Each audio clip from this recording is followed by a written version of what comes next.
Hello, good morning dear children. So today you watch this video and try to understand the sounds, how all animals, other animals make sound.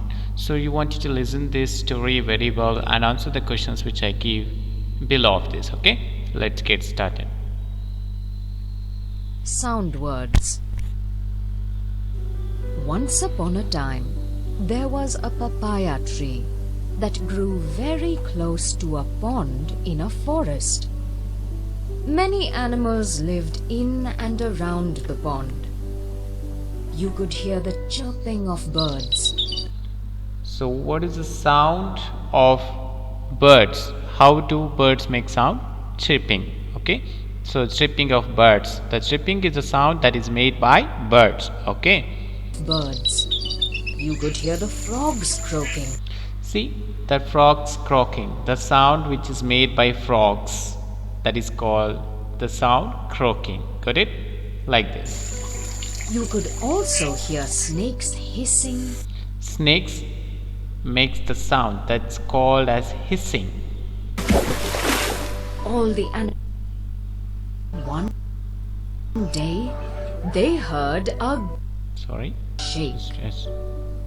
All day. So, elephants near the pond. Chirping of birds. You could hear the frogs croaking. You could also hear snakes hissing and ducks Quacking. quacking. There were also elephants near the pond. The thump of their big and heavy legs made the forest ground shake. All day, one would hear the monkeys chatter on the trees. So monkeys chatter.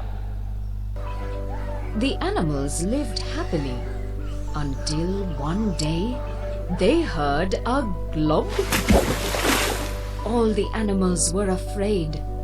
The squirrels, the birds, the elephants, the ducks, the monkeys, the frogs, the snakes, and all other animals were afraid.